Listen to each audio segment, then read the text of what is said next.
Movie की शुरुआत में हमें सन 1719 का साल दिखाया जाता है, जहां पर हम नारू नाम की एक लड़की को देखते हैं जो अपने डॉग के साथ शिकार कर रही थी और नारू एक शिकारी बनना चाहती थी। असल में वो एक हिरन पर अटैक करने के लिए ध्यान लगाकर बैठी होती है, लेकिन इससे पहले कि वो हिरन को मार पाती तभी वहां पर एक अजीब सी तेज आवाज आती है, जिससे वो हिरन डरकर वहां से भाग जाता है और फिर नारू भी हिरन का पीछा करती है, लेकिन वो हिरन वहां से निकल चुका था। तभी नारू के साथ जो डॉग था वो एक ट्रैप में फंस जाता है। नारू को पता नहीं था कि वो ट्रैप वहां पर किसने लगाया था और तभी उसे आसमान के ऊपर बादलों की ऊंचाई से किसी की आवाज आती है और जब वो चट्टान की चोटी पर जाकर देखती है तो वहां पर एक एलियन शिप होता है। लेकिन ये 18वीं शताब्दी थी और इस वक्त साइंस और टेक्नोलॉजी ने किसी भी तरह की तरक्की नहीं की थी, इसीलिए इंसानों को उस एलियन शिप के बारे में कुछ भी पता नहीं था। फिर नारू वहां से अपने भाई के पास जाती है जो कि बहुत ही अच्छा शिकारी था और वो उसे कहती है कि आज मैंने आसमान में एक बहुत ही बड़े पक्षी को देखा। असल में वो उसे एलियन शिप के बारे में उसे बता रही थी और उसे लग रहा था कि वो एक आसमान में उड़ता हुआ कोई पक्षी है और वो अपने भाई से कहती है कि मैं उसका शिकार करूंगी और इसके बाद मैं एक बहुत ही बड़ी शिकारी बन जाऊंगी। इसके बाद नारू अपने घर पर जाती है जहाँ पर हमें उसकी मॉम को दिखाया जाता है जो जड़ी बूटियों से दवाई बना रही थी और उसकी मॉम को नारू का शिकार करना बिल्कुल भी पसंद नहीं था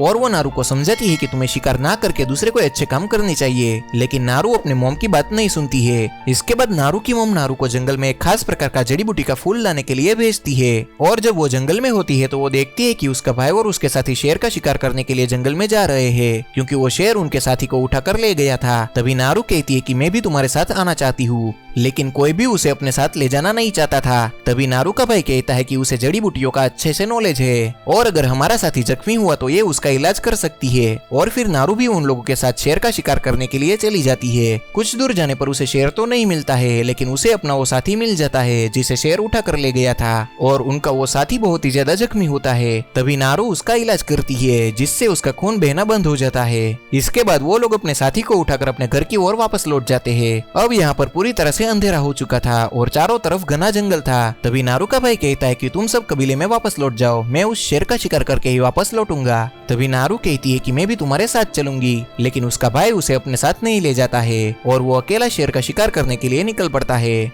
और जब ये सब के सब कबीले की ओर आगे बढ़ रहे होते हैं तभी वहाँ पर नारू एक मरे हुए सांप को देखती है जिसे बहुत अजीब तरीके से मारा गया था। साथ में ही वहाँ पर अजीब से पैरों के निशान थे और खून पास वाले पेड़ के बहुत ऊपर तक लगा हुआ था और ये शिकार उसी एलियन ने किया होता है जिस एलियन शिप को नारू ने देखा था। और उस एलियन शिप से एक ऐसा एलियन वहाँ पर आया था जो कभी भी गायब हो सकता था और उस एलियन को प्रेडेटर कहा जाता था। और अब नारू को लगता है कि उसके भाई की जान खतरे में है और ये कोई बहुत बड़ा जानवर है जो इस जंगल में आ चुका है। फिर वो अपने भाई तक पहुंच जाती है और उसे पैरों के निशान के बारे में बताती है, लेकिन उसका भाई पैरों के निशान वाली बात पर ध्यान नहीं देता है और वो कहता है कि हम शेर की गुफा के पास आ गए हैं और हमें अपने लक्ष्य पर ध्यान देना चाहिए। नारू का भाई अपने एक साथी और नारू को एक पेड़ पर चले जाने के लिए कहता है और कहता है कि मैं गुफा की तरफ शेर का शिकार करने के लिए जा रहा हूँ। फिर वो गुफा की तरफ चला जाता है और नारू उस लड़के के साथ पेड़ पर चढ़ जाती है और तभी वहाँ पर शेर आ जाता है जो नारू के साथी पर हमला करके उसे मार देता है। इसके बाद वो शेर नारू के ऊपर भी हमला करता है, लेकिन नारू उसे जख्मी कर देती है और उसी वक्त वो दूर जंगल में एक लाल रंग की रोशनी देखती है जिससे उसका ध्यान भटक जाता है और वो पेड़ से नीचे गिरकर बेहोश हो जाती है। और फिर जब नारू को होश आता है तो वो अपने घर पर होती है। उसके भाई ने उस शेर को मार दिया था और अब उसे कबीले का नया सरदार बनाया गया था क्योंकि जंगल में उस शेर का बहुत आतंक था और उस शेर को मारने के बाद सबको लगता है कि खतरा पूरी तरह से टल चुका है, लेकिन नारू जानती थी कि जंगल में कोई और भी चीज है जो शेर से भी बहुत ज्यादा खतरनाक है। फिर वो अपने भाई को ये बात बताती है, लेकिन उसका भाई उसकी बातों पर विश्वास नहीं करता है। अगले दिन हमें नारू को दिखाया जाता है जो अपने डॉग के साथ जंगल में उस दूसरे शिकारी को ढूंढने के लिए चली जाती है। वहीं हमें प्रेडिएटर को दिखाया जाता है जो एक भेड़िए का शिकार कर देता है और यहाँ पर नारू उसी प्रेडिएटर को ढूंढ रही होती है। और जब वो जंगल में आगे बढ़ रही होती है तभी वो दलदल में गिर जाती है, लेकिन वो किसी तरह से रस्सी को पेड़ तक पहुंचाकर उस दलदल से बाहर आ जाती है। फिर जब वो थोड़ा सा आगे बढ़ती है तो वो देखती है कि वहाँ पर भालू ने शिकार किया था और वो उस भालू का शिकार करना चाहती थी, लेकिन तभी उसके धनुष की रस्सी टूट जाती है जिस वजह से वो भालू उसे देख लेता है और वो उसे मारने के लिए उसकी ओर आगे बढ़ता है, जिससे बचने के लिए नारू अपनी जान बचाकर लकड़ियों के बीच में चली जाती है। लेकिन वो भालू बहुत ही ज्यादा गुस्से में था और वो उस लकड़ियों को चीरता हुआ उसकी ओर आगे बढ़ता है और नारू को लगता था कि अब उसे कोई भी नहीं बचा सकता है, लेकिन अगले ही पल में वो जंगली भालू उसे छोड़कर पीछे की ओर मुड़ जाता है। असल में यहाँ पर वो प्रेडेटर यानी कि वो एलियन आ चुका था। भालू उसे इनविजिबल होने के बावजूद भी देख सकता था क्योंकि जानवरों के अंदर उसे इनविजिबल होने के बावजूद भी देखने की शक्ति होती है और वो जंगली भालू प्रेडेटर के ऊपर हमला करके उसे जख्मी कर देता है, जिससे उसका हरे रंग का खून भी निकलने लगता है और इस वजह से प्रेडेटर को गुस्सा आने लगता है और एक ही बार में भालू को मार देता है। और जब भालू का खून उसके ऊपर गिरता है तो वो प्रेडेटर पूरी तरह से दिखना शुरू हो जाता है, जिसे देखकर नारू पूरी तरह से घबरा जाती है और वो नदी में बहते हुए इस जगह से निकल जाती है। हालांकि प्रेडेटर उसे देख रहा होता है, लेकिन नारू नदी के दूसरे किनारे तक पहुंच जाती है। तभी वहां पर कुछ कबीले वाले भी आ जाते हैं, जिसे नारू के भाई ने नारू को वापस लाने के लिए भेजा था और वो लोग नारू को अपने साथ ले जाना चाहते थे। तभी नारू उन सबको प्रेडेटर के बारे में बताती है, लेकिन उसकी बातों पर कोई विश्वास नहीं करता है, इसीलिए नारू के हाथ को बांधकर वो लोग उसे अपने साथ ले जा रहे होते हैं। तभी वहां पर प्रेडेटर आ जाता है, जो इन सबको एनर्जी के फॉर्म में देख सकता था। उन सभी के 5 हथियार भी होते हैं और प्रेडेटर उन्हीं के ऊपर हमला करता था जिसके 5 हथियार होते हैं। प्रेडेटर नारू के सभी साथियों को मार देता है और फिर नारू अपने हाथ खोलकर वहां से भाग जाती है, लेकिन प्रेडेटर अब भी उसे देख रहा होता है। नारू को वहां पर अपने कबीले का एक और लड़का मिलता है और वो दोनों के दोनों घास के अंदर छिप जाते हैं, लेकिन प्रेडेटर उन दोनों को देख सकता है क्योंकि वो इनकी हिट को कहीं से भी देख सकता था। तभी प्रेडेटर अपनी लेजर से उस लड़के को मारने वाला होता है, लेकिन नारू उसे बचा लेती है। फिर वो दोनों वहां से भागते हैं, लेकिन प्रेडेटर उस लड़के को मार देता है और नारू वहां से भागकर आगे निकल जाती है, लेकिन तभी उसका पैर एक ट्रैप में फंस जाता है। तभी प्रेडेटर भी वहां पर पहुंच जाता है और जब वो देखता है कि नारू लाचार है और ट्रैप में फंस चुकी है, तो वो उसे बिना मारे ही वहां से निकल जाता है। तभी वहां पर कुछ शिकारी आ जाते हैं जिन्होंने इस ट्रैप को बिछाया था। असल में वो लोग जंगल में जानवरों का शिकार करके उसकी खाल को निकाल लेते थे ताकि उसे बेचकर वो बहुत सारे पैसे कमा सके, और वो लोग नारू को अपने साथ बंदी बनाकर अपने कबीले में ले जाते हैं। वहां पर एक आदमी नारू के पास आकर बताता है कि एक एलियन यानी कि प्रेडेटर ने हमारे बहुत सारे साथियों को मार दिया है और अगर तुम उस प्रेडेटर के बारे में कुछ भी जानती हो तो हमें बता दो। तभी नारू कहती है कि मैं उसके बारे में कुछ भी नहीं जानती हूँ। तभी वहां पर उनका सरदार आता है जिसके पास नारू का भाई होता है और वो नारू और उसके भाई को एक पेड़ के साथ बांध देते हैं ताकि जब प्रेडेटर उन दोनों को मारने के लिए आए तब वो लोग उसे मार दे। असल में प्रेडेटर उनके बहुत सारे शिकारियों को मार चुका था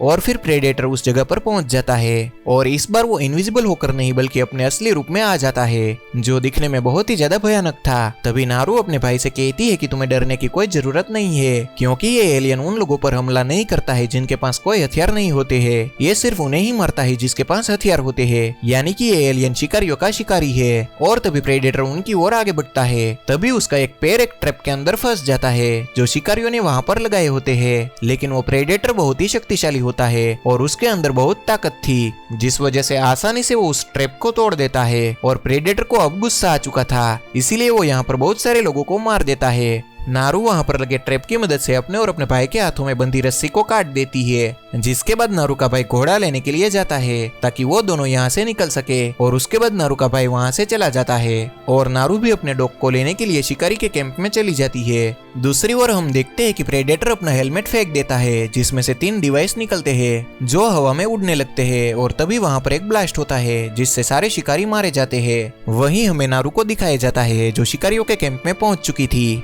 वहां पर वो कुछ शिकारी को मार गिराती है और तभी नारू के सामने वो आदमी आता है जिसने पहले नारू को कहा था कि अगर तुम प्रेडेटर के बारे में कुछ भी जानती हो तो हमें बता दो, लेकिन तभी नारू ने उसे कुछ भी नहीं बताया था। असल में प्रेडेटर ने उस आदमी का एक पैर काट दिया होता है और वो नारू से कहता है कि तुम मेरा इलाज करो, इसके बदले में तुम्हें अपनी गन दे दूंगा। फिर नारू उसे खास किस्म का फूल खिलाती है जिससे उसकी बॉडी का पूरा खून ठंडा हो जाता है और उसका खून बहना बंद हो जाता है। तभी वहां पर प्रेडेटर भी आ जाता है और वो देखता है कि उसके सामने वो आदमी है जिसका पैर उसने काटा था, लेकिन उसका खून फूल खाने की वजह से ठंडा हो चुका था, इसलिए प्रेडेटर उसकी बॉडी की एनर्जी को नहीं देख सकता था। असल में प्रेडेटर की आंख इंसानों की तरह नहीं होती है और वो सिर्फ बॉडी की एनर्जी को ही देख सकता था, जो उस आदमी की बॉडी से अजीब सा फूल खाने की वजह से नहीं निकल रही थी। लेकिन प्रेडेटर उसके पैर के ऊपर गलती से अपना पैर रख देता है जिससे वो आदमी चिल्लाता है और जिस वजह से प्रेडेटर को पता चल जाता है कि ये आदमी जिंदा है और वो उसे मार देता है। तभी नारू का भाई भी वहां पर पहुंच जाता है जो घोड़े पर बैठा होता है और वो वहां पर आकर प्रेडेटर के सर के ऊपर हमला करता है जिससे उसका मास्क गिर जाता है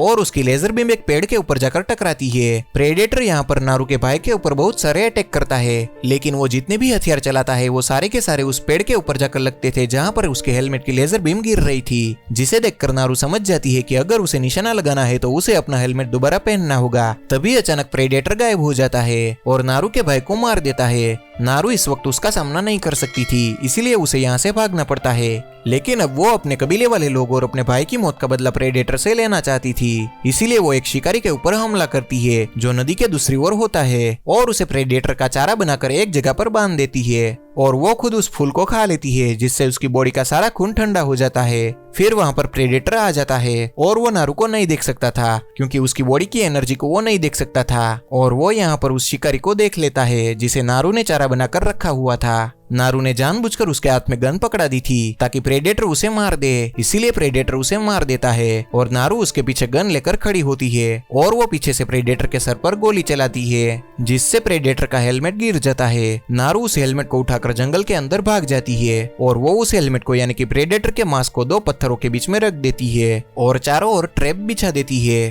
ताकि जब भी प्रेडेटर यहाँ पर अपने मास्क को लेने के लिए आए तो वो उस पर हमला कर दे। फिर प्रेडेटर वहाँ पर आ जाता है और नारू उसके ऊपर कूद के उसके ऊपर बहुत सारे अटैक करके उसे जख्मी कर देती है। प्रेडेटर भी उसके ऊपर हमला करता है और उन दोनों के बीच में जबरदस्त फाइट होती है। नारू एक बहुत ही अच्छी फाइटर थी, इसीलिए वो प्रेडेटर का पूरी तरह से सामना करती है और इसके बाद वो दलदल के दूसरी ओर चली जाती है। असल में ये वो जगह थी जहाँ पर उसने प्रेडेटर के लिए जाल बिछाया हुआ था और जब प्रेडेटर उसकी ओर बढ़ रहा होता है तभी सामने उसका हेलमेट भी होता है। नारू को अच्छे से पता था कि अगर प्रेडेटर कोई भी हथियार चलाएगा तो वो हथियार उसी निशाने पर लगेगा जहाँ पर उसके मास्क की लेजर बीम पड़ रही है और फिर नारू प्रेडेटर के बिल्कुल सामने होती है और नारू के पीछे प्रेडेटर का वही हेलमेट होता है। तभी प्रेडेटर उस पर हमला करता है और उस पर हथियार चलाता है, लेकिन उसे नहीं पता था कि उसके हेलमेट की लेजर बीम खुद उसके ही सर पर लग रही है और जैसे ही वो हमला करता है तो उसका हथियार उसे ही लग जाता है, जिससे प्रेडेटर की मौत हो जाती है। और फिर इसके बाद नारू वापस अपने कबीले में आ जाती है और उसके पास प्रेडेटर का सर भी होता है और साथ में ही उसने प्रेडेटर के हर एक खून को अपने चेहरे पर लगा रखा होता है और ये देखकर नारू को कबीले का नया सरदार बनाया जाता है और नारू जो हमेशा से करना चाहती थी आज उसने वो कर दिखाया था और वो एक बहुत ही बड़ी शिकारी बन गई थी जिसने इस प्लेनेट का सबसे बड़ा शिकार किया था। और इसी के साथ हमारी ये मूवी यहाँ पर खत्म होती है। तो दोस्तों, अगर आपको हमारी ये वीडियो अच्छी लगी हो तो प्लीज लाइक करें, शेयर करें और सब्सक्राइब करना बिल्कुल भी ना भूले।